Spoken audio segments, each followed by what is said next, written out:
Bhagwan Shri Yogi Ramsuratkumar ki jai. Sarvam Yogi Ramsuratkumara Pranamastu.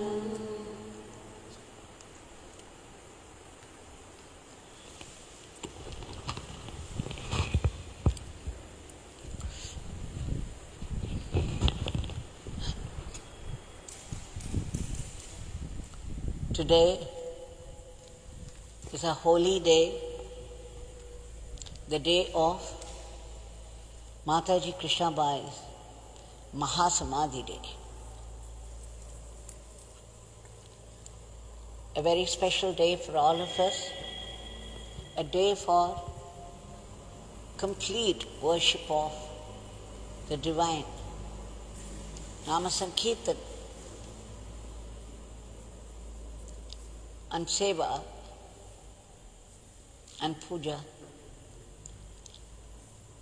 Bhagwan started the day for us with his Divya Mangala Nama, and then it has been a day of Nama.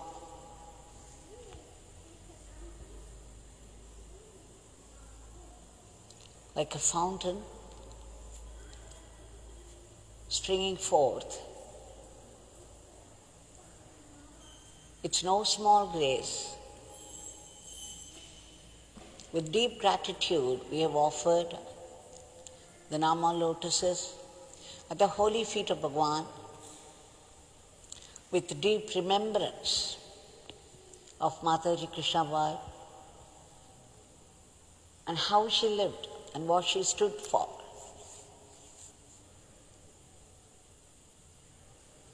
All through her life, she was working hard for world peace, and she was encouraging everybody to chant and chant, to do japa, so that the fixed number could be made up. This is what we have to remember also.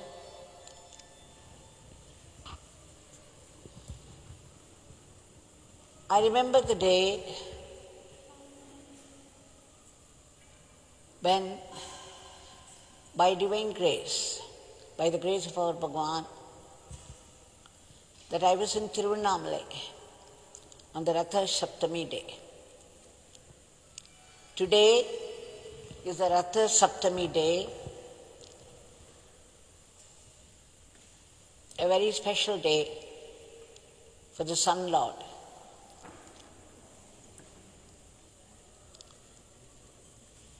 They say this was the day he acquired his chariot of the 7 horses. We all know the white light of the sun has 7 colors. It's a merging of all these 7 colors that makes it white. Allegorically, it is Lord, the Sun Lord, the Sun God, traveling in the chariot of 7 horses. And the Skanda Purana says, was very, very happy that he acquired this, the Ratha. This was the 7th day, so it's called Ratha Saptami.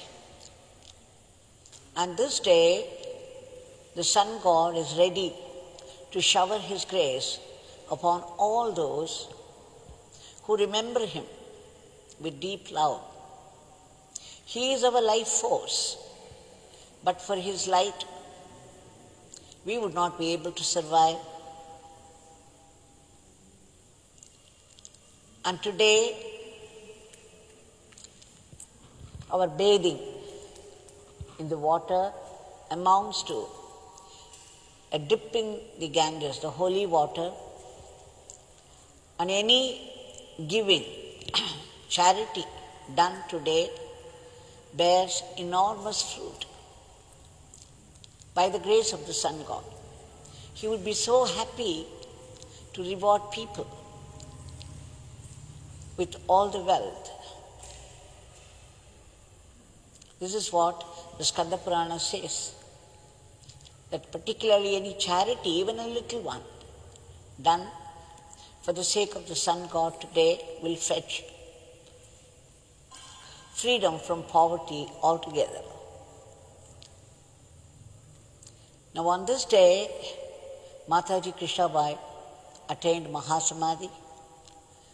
When I had landed at the Sanadi Street house in 1989 on this Ratha Saptami day, we had no idea that Mataji was going to attain Mahasamadhi that day.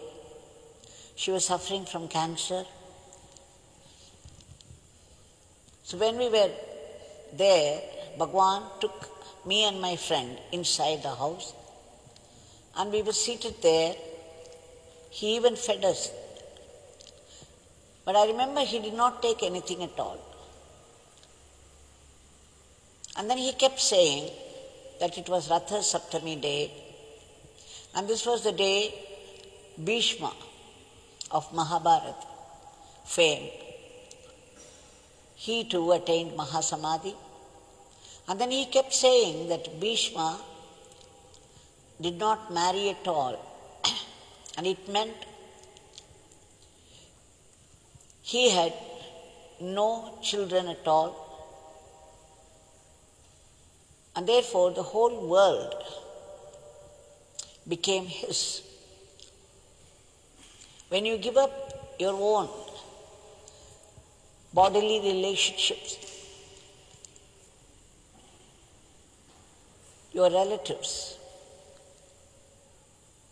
then the whole world belongs to you, and you belong to the whole world. This is what he kept saying that day,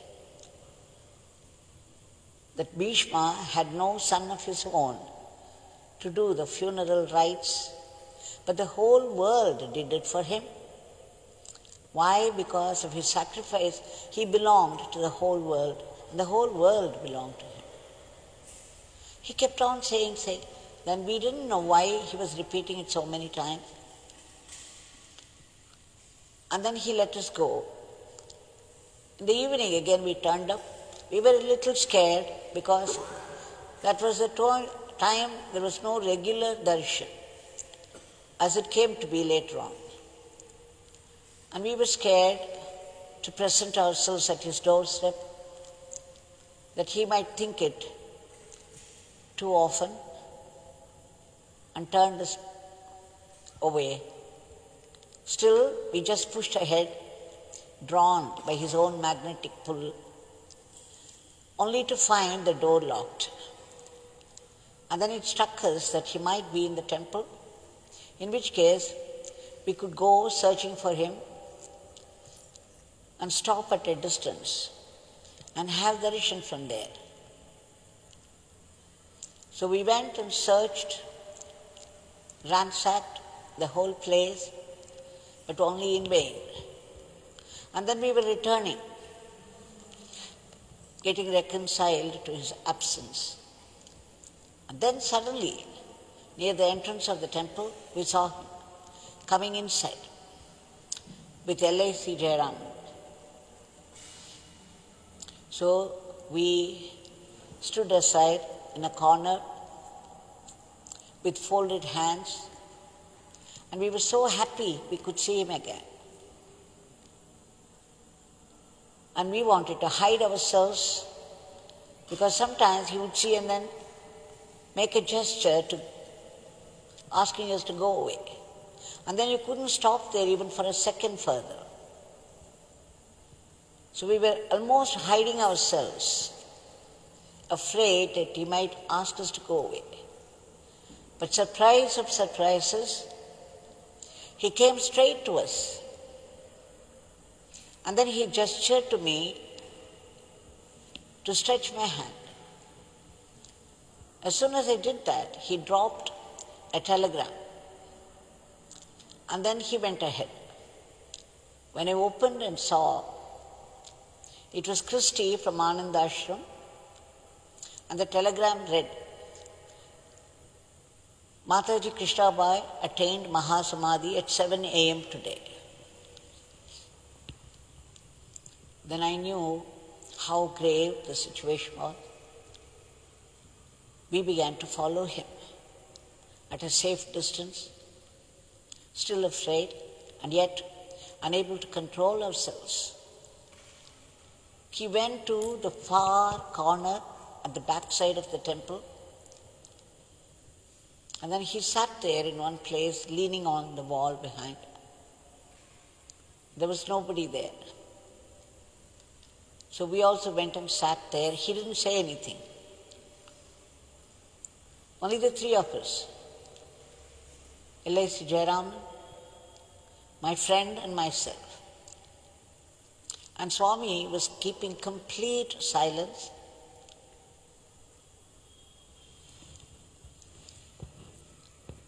I thought I detected unshed tears in his eyes.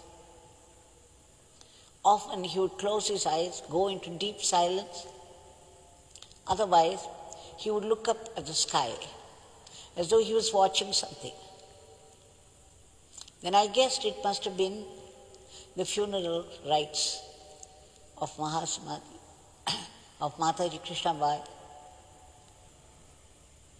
So we all kept our silence, though of course we were chanting the Nama inside. Around 7 o'clock, suddenly his position changed, his countenance changed. He said, "It's all over, Jayarama. It's all over, Jayarama." And then he rubbed both his hands against each other and said, "Jayarama, you have brought something for this beggar. This beggar will eat it now." That's when we realized that he did not have anything at all from morning. And at the time we found 3 green bananas. Somebody had come and kept there. There were only 3, but we were 4. Bhagwan just took it in his hand, gave one to Sri Jayaraman and one to my friend, and there was only one left, and then he looked at me. I sat there looking at him with folded hands. Then he peeled it, took half of it. He ate up half and gave the rest to me. I was so grateful, felt overwhelmed that he shared it with me. And then he took the tiffin box containing that steamed green gram that Sri Jayaraman had brought for him. He finished the whole thing without sharing it with anybody. After which, he got up silently again and started to move. We followed him up to the entrance. And then he gestured to us to go away, and he returned to his residence. It was a heavy day, filled with heavy silence for all of us, but I could never forget the atmosphere, the intense atmosphere around Bhagwan, an unexpressed, deep feeling for Mathaji.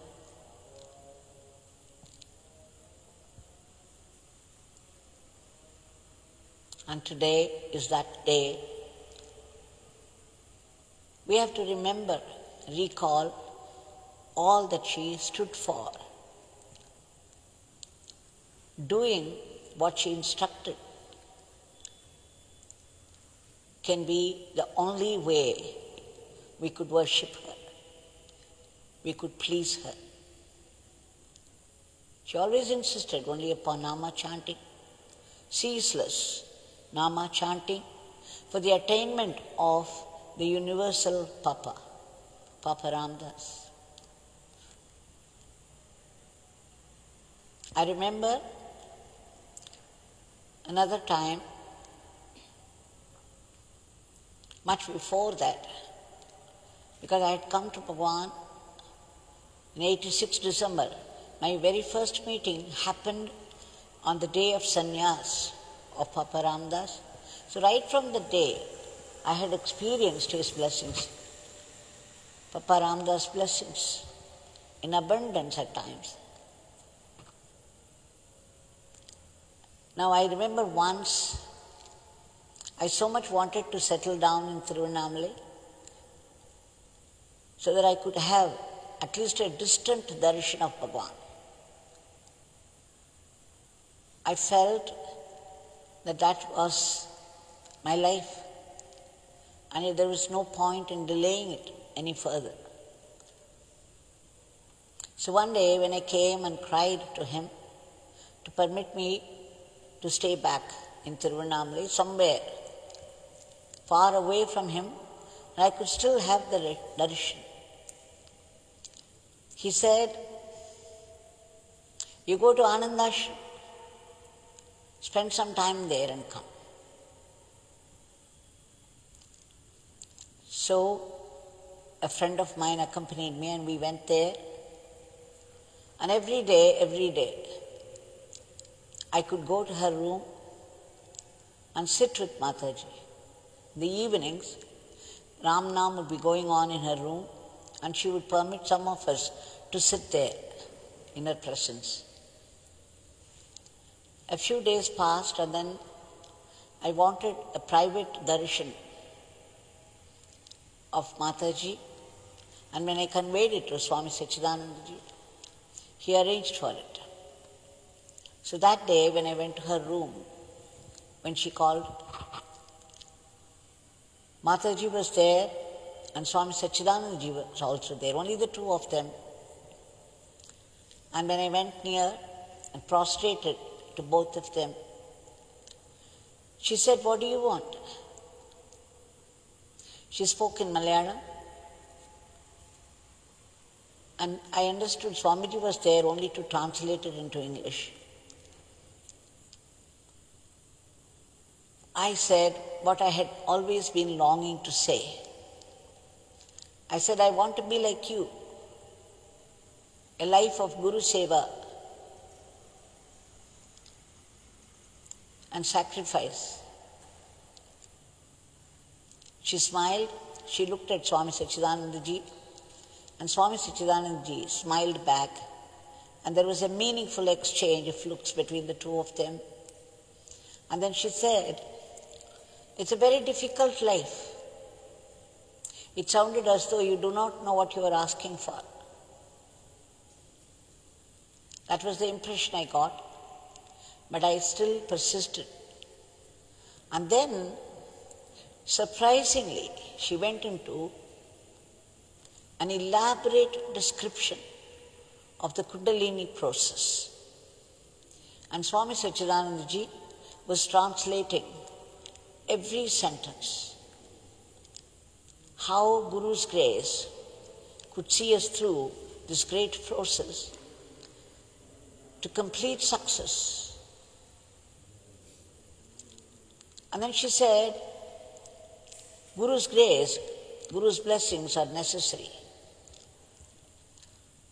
I said, Yogi Ramsuratkumar of Tiruvannamalai is my Guru, and you please bless me for that.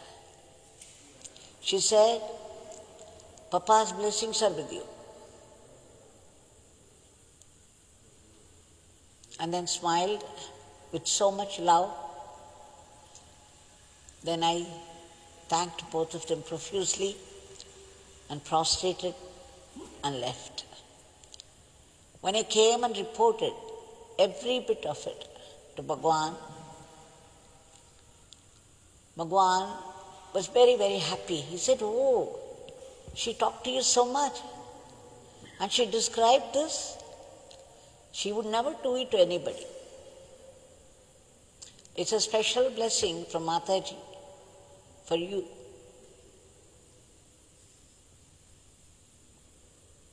So that I remember. And there was another time, it was 1989, probably 2 months before or a few days before, I don't remember exactly.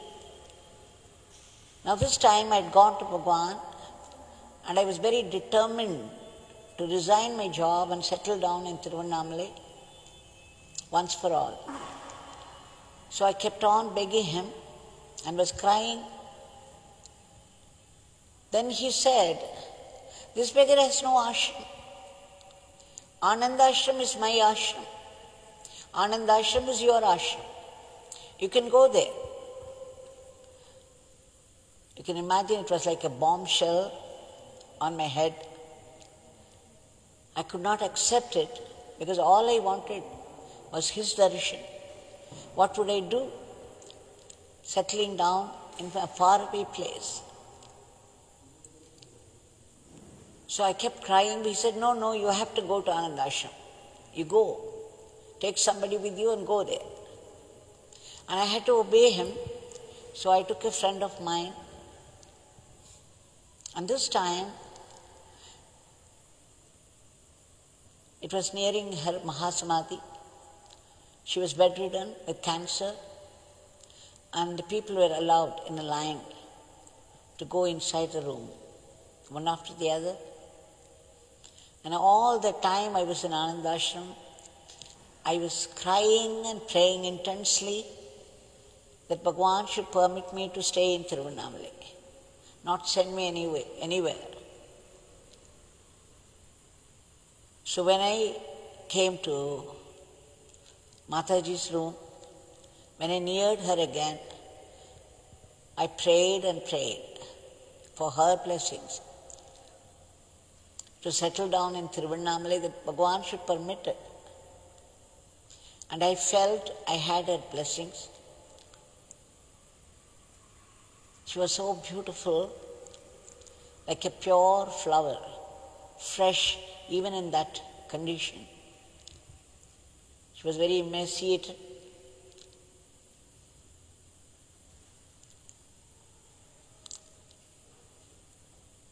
Yet, she was full of life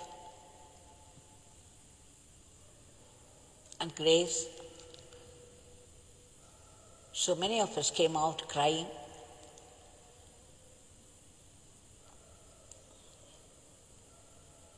And then, of course, we returned, and then after some time we heard that she had attained Mahasamadhi.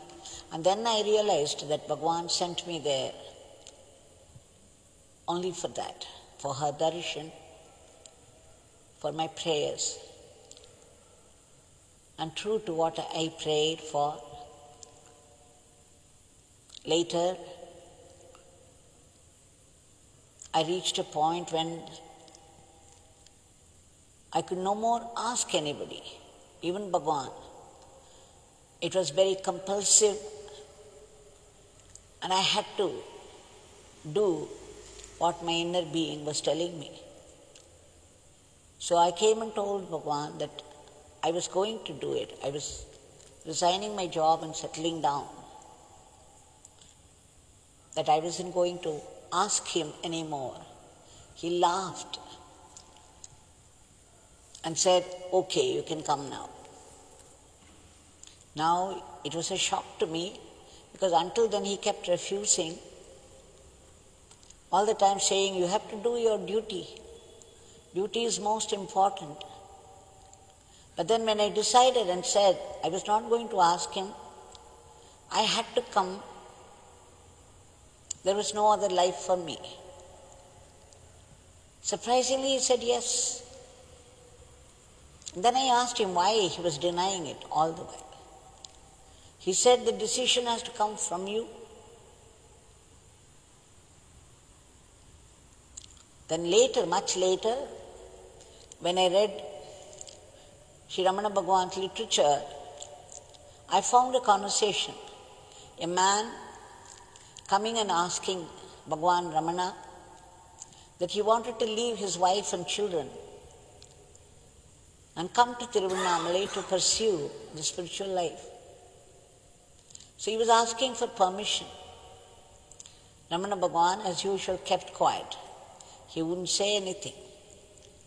And second time, he asked, and third time, but every time, Bhagwan Ramana, as was his wont, kept silent.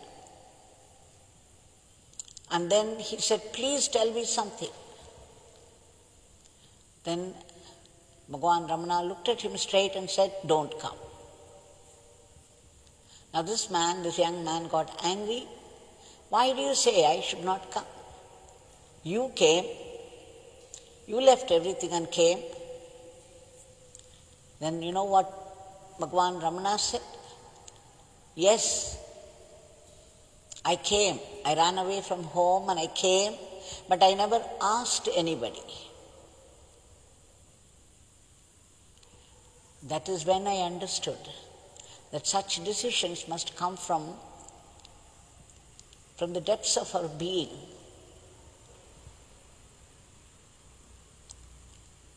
So I very firmly believe the blessings of Papa Ramdas, Mathaji Krishnabai, and of course, my very life, my very breath, Bhagwan, Sri Yogi Ramsuratkumar.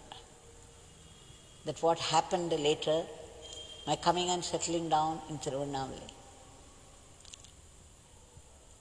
I owe a deep debt of gratitude to Mathaji Krishnabai for the great inspiration that she gave me, and she is giving to everyone till today.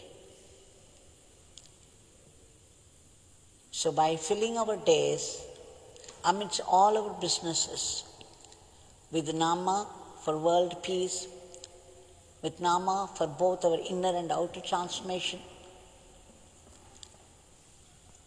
we shall now submit our today's prayer at the feet of Bhagwan. Bhagwan, every day we've been praying, and of course, slowly, gradually, everything is improving. But we beg you to free this world from such viruses completely, once for all, and bring back a healthy normalcy based upon dharma in every aspect of life. We also beg you to free our minds from all the negativities, to uproot them.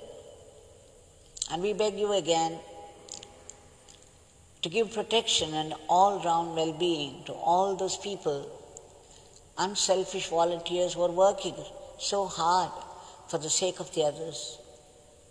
We again beg you for a lift to our economy, and we pray and beg for ceaseless chanting of your name, your powerful name.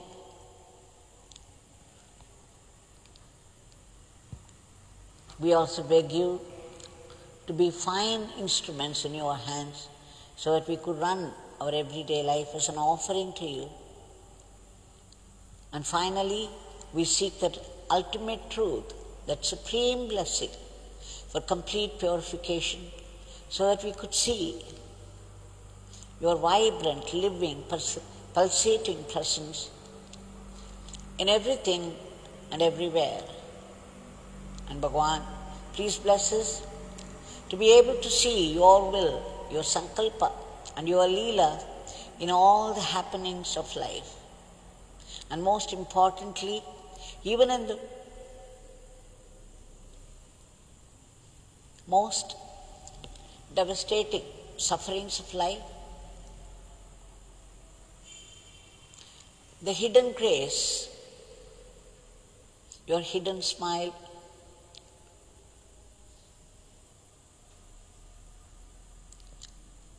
which is meant for our greater good, for our closer kinship with you.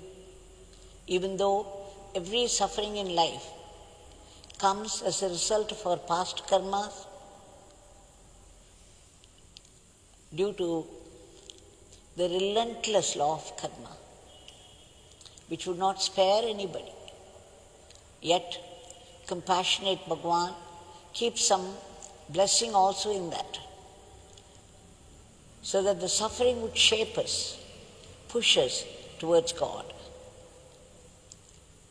So by your blessings, we should be able to take it as a blessing in disguise and be grateful to you. And Bhagwan, we pray again for all the species of the universe, in whatever state of being they are, to be free from that state of misery and be lifted to a higher plane. And finally, we beg you for that supreme blessing to be free once for all from the vicious cycle of births and deaths, from the deadly grip of this ego, so that we will live eternally in you, the eternal entity. Jai Yogi Ramsuratkumar.